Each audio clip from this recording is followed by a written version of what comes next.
Body get Lahore کا افسوسناک واقعہ، بیوروکریسی کی روایتی سنگین غفلت اور فیک نیوز۔ میں ہوں عابد محمود مغل اور آپ دیکھ رہے ہیں رپورٹ ڈیجیٹل، اور میرے ساتھ ہیں حنیف صاحب۔ السلام علیکم سر۔ جی والے سر آج کا موضوع جو ہے انتہائی افسوسناک ہے۔ ایک دادا دربار کے قریب ایک معصوم بچی جب رکشے سے اتری تو وہ گٹر میں گر گئی، جس پہ اس کی ماں نے اس کو بچانے کی کوشش کی اور خود قربان کر دیا۔ دونوں وہاں بچیاں جاں بحق ہو گئی۔ لیکن اس کے بعد جو پنجاب کی بیوروکریسی نے اور وزیر اطلاعات کی طرف سے معاملات ہوئے، اس سے ہیجان بھی پیدا ہوا اور یہ ایک فیک نیوز کا بھی سارا سبب بنا۔ بیوروکریسی نے روایتی نااہلی سے حقائق کو چھپائے، اور جس کی وجہ سے جو عظمیٰ بخاری نے جو اس نے ٹویٹ کیا، جو اس پہ رپورٹ دی، وہ فیک نیوز کا سبب بنی۔ تاہم وزیر اعلیٰ کی طرف سے زیرو ٹالرنس ہوئی اور سخت ایکشن لیا گیا۔ اس سارے واقعے پہ آپ اس کی تفصیل بتائیں، اور اس پہ آپ کیا کہتے ہیں؟ عابد صاحب، یہ کوئی ایسا سادہ سا واقعہ نہیں ہے جس طرح سادگی سے آپ نے بیان کر دی ہے۔ آپ ذرا تصور کریں، ایک فیملی آتی ہے لاہور میں سیر کے لیے، وہ داتا دربار آتے ہیں سلام کرنے کے لیے۔ وہاں پہ کنسٹرکشن کا کام جاری ہے، جہاں پہ کسی طرح کے حفاظتی انتظامات نہیں ہیں۔ رکشے سے اترتے ہوئے بچی گٹر میں گر جاتی ہے، ماں بچانے کے لیے کوشش کرتی ہے تو وہ بھی گر جاتی ہے۔ شوہر شور مچاتا ہے کہ میری بیوی اور بیٹی جو ہیں وہ گٹر میں گر گئے ہیں، تو 1122 آتی ہے اور وہ کہتے ہیں کہ کوئی نہیں گری شری، یہ جھوٹ بول رہا ہے، یہ فیک نیوز پھیلا رہا ہے اور یہ یہاں پہ تماشا لگا رہا ہے۔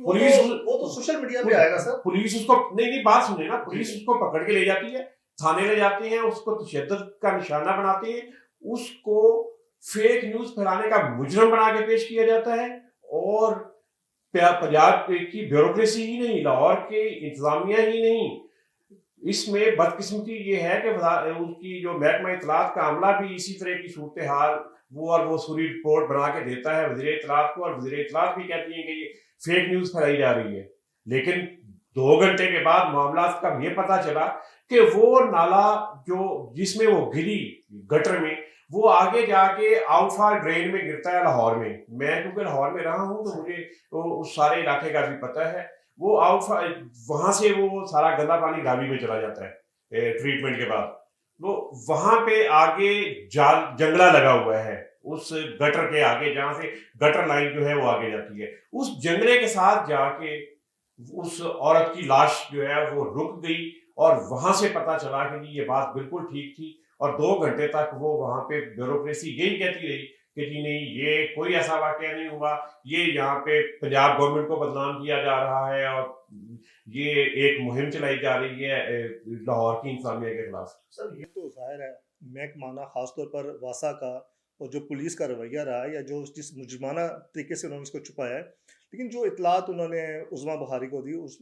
وزیر نے تو وہی کیا جو اس نے آگے پڑھ کے بتا دیا، اور اس نے معافی بھی مانگ لی۔ لیکن کیا وزیر کی معافی مانگنے سے، اور جو متعلقہ جو لوگ ہیں جنہوں نے فیک نیوز اس کو شروع کی چلائی،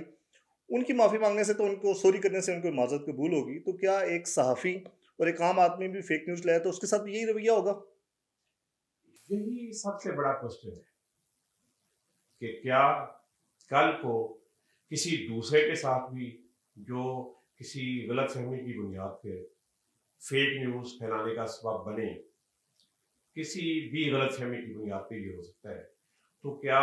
اس جرنلسٹ کے خلاف یا اس سوشل میڈیا ایکٹیوسٹ کے خلاف بھی،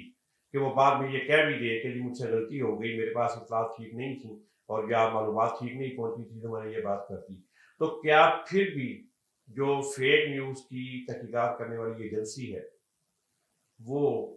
اسی طرح کا نرم رویہ اختیار کرے گی ان کے بارے میں؟ نہیں، لیکن سر ایک فرق ہے، ایک فرق ہے۔ اگر کوئی بندہ غلطی سے فیک نیوز کا سبب بنتا ہے وہ ایک الگ بات ہے، لیکن یہ تو سر باقاعدہ ڈیزائن کر کے جھوٹ بولا گیا، حقائق کو چھپایا گیا، اور فیکٹس کو چھپا کے غلط رپورٹ پیش کی گئی۔ یہ تو سر بہت بڑا مجرمانہ یہ ایکشن ہے۔ میں یہی کہہ رہا ہوں نا کہ ایک طرف یہ ہے کہ ایک مجرمانہ عمل ہوا، اور ایک بندہ، آپ اندازہ کریں نا یار، ایک بندہ وہاں پہ آیا ہے، وہ اجنبی ہے اس جگہ پہ، وہ کہتا ہے کہ میری بیوی اور میری بیٹی یہاں گر گئے ہیں، پولیس اس کو اٹھا کے لے جاتی ہے اور وہاں پہ پھینٹی لے جاتی ہے جا کے تھانے میں۔ اس بندے پہ کیا بدترین بیتی معاملہ ہے؟ یہ اس سے بڑی انسانیت کی تذلیل کیا ہوگی کہ ایک بندہ جس کی بیوی مر گئی، جس کی بیٹی مر گئی، بجائے اس کے کہ آپ کو اس کو دلاسا پرسا دیں، اس کو نکالنے کی کوشش کریں، آپ اس کو تھانے لے جاتے ہیں، اس کی مار پٹائی کرتے ہیں، تشدد کا نشانہ بناتے ہیں۔ اب آپ یہ کہہ رہے ہیں کہ جی ہاں وہ غلطی ہو گئی سب کے ساتھ، ساری کیسے ہوگی سر؟ یہ غلطی ہے سر، اس کو غلطی کہیں گے؟ وہ تو انفارمیشن چلیں، ہم اس بات کو مان سکتے ہیں کہ بیوروکریسی نے انفارمیشن دی اور انفارمیشن منسٹر نے اس کو پڑھ دیا، لیکن جو نیچے لوگ پورا انہوں نے ایک ڈرامہ رچایا اور سارا اس کا فیک نیوز بنائی، ان کے خلاف تو ایکشن نہیں ہوا سر۔ نہیں، ان کے خلاف کہاں ایکشن ہوگا؟ یہاں کبھی بیوروکریسی کے خلاف ایکشن ہوا ہے؟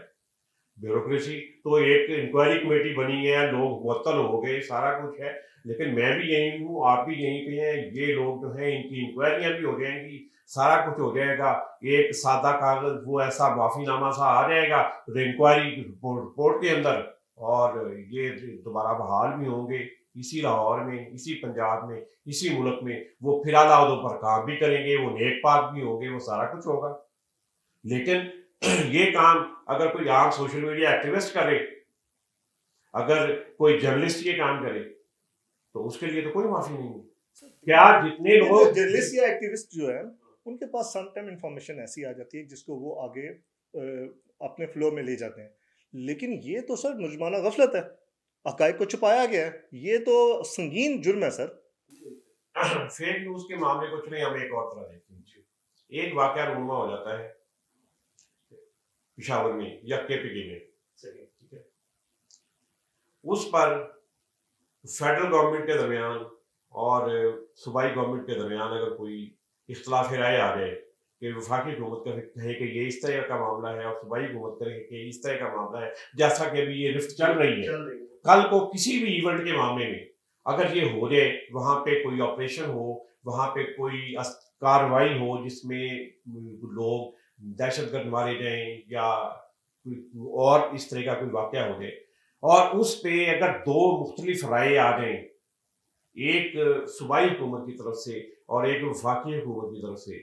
اور جو بندہ صوبائی حکومت کی طرف سے دی گئی انفارمیشن کی بنیاد پر خبر جاری کرے گا یا خبر دے گا یا پروگرام کرے گا یا اس طرح کی کوئی رپورٹ جنریٹ کرے گا، اور جو وفاقی حکومت کے خلاف جاتی ہو، تو کیا وفاقی حکومت اس کے خلاف فیک نیوز کی کارروائی کرے گی؟ وہ تو یہی کرے گی، وہ تو کہے گی کہ بھائی یہ غلط خبر چلائی ہے۔ تو بھائی یہ جب یہ قانون بنا ہے تو اس قانون کی امپلیمنٹیشن کے حوالے سے اس کے جو یہ سینسٹیوٹی ہے، خاص طور پہ جہاں پہ پولیٹیکل نقطۂ نظر کا فرق ہے، اور مختلف معلومات کو، مختلف ایونٹس کو، مختلف چیزوں کو پولیٹیکل مائلیج کے لیے، پولیٹیکل آپ اس کو کہیں نا سیاسی سپیس لینے کے لیے استعمال کیا جاتا ہے ایک ایسے معاشرے میں، تو اس کے لیے اس سارے کے ایس او پیز بھی تیار ہونے چاہیے، اس بارے میں سیریسلی ایک ڈسکشن ہونا چاہیے، تاکہ بہرحال اگر کسی جگہ کوئی شک کا فائدہ ہے تو وہ اسی طرح ان لوگوں کو بھی ملے جس طرح لاہور کی بیوروکریسی کو دے دیا گیا ہے۔ یہ اکراس دا بورڈ پہ سب پہ امپلیمنٹ ہونا، جی اس کا باقاعدہ بنانا پڑے گا کہ یہ سارے کا سارا معاملہ اسی اچھے انداز میں، یا بلکہ اچھے انداز شاید نہیں کہنا چاہیے، کہ اسی انداز میں حل ہو، جرنلسٹوں کے سطح پہ بھی، جو یہ سوشل میڈیا ایکٹیوسٹ ہیں ان کی سطح پہ بھی، اور اگر یہ بات ٹھیک ہے کہ آپ معافی مانگنے پہ ایک وزیر کو معاف کر دیتے ہیں اور سمجھتے ہیں کہ وزیر سے غلطی ہوئی تو اب یہ ٹھیک ہو گیا، اگر آپ commissioner Lahore, D C Lahore, D D واسا کو گنجائش دے سکتے ہیں کہ جی چلیں ٹھیک ہو گیا کہ انہوں نے غلط معلومات کی بنیاد پہ ایک بات کی اور بعد میں کہہ دیا جی ہمیں پتہ نہیں چلا تھا، تو آپ نے ان کو کلین چٹ دے دی، تو اس طرح کی کلین چٹ دینے کا بندوبست باقی لوگوں کے لیے بھی سب پہ ہونا چاہیے نا۔ یہاں پہ تو عام سے کسی بھی جرنلسٹ کو پکڑ کے تھانے میں بند کر دیتے ہیں۔ یہی تو میں کہہ رہا ہوں نا کہ اس کے لیے پھر ایک ایسا طریقہ کار بنانا ضروری ہے جو سب پر یکساں نافذ ہو، اور اس میں عدالتوں کو بھی دیکھنا چاہیے، اس میں وہ ادارے جو اس طرح کے معاملات اور فیک نیوز کو ڈیل کرتے ہیں، جو اس کی انویسٹیگیشنز کرتے ہیں، اور جن کے پاس آگے جا کے یہ معاملات آتے ہیں تفتیش و تحقیق کے لیے،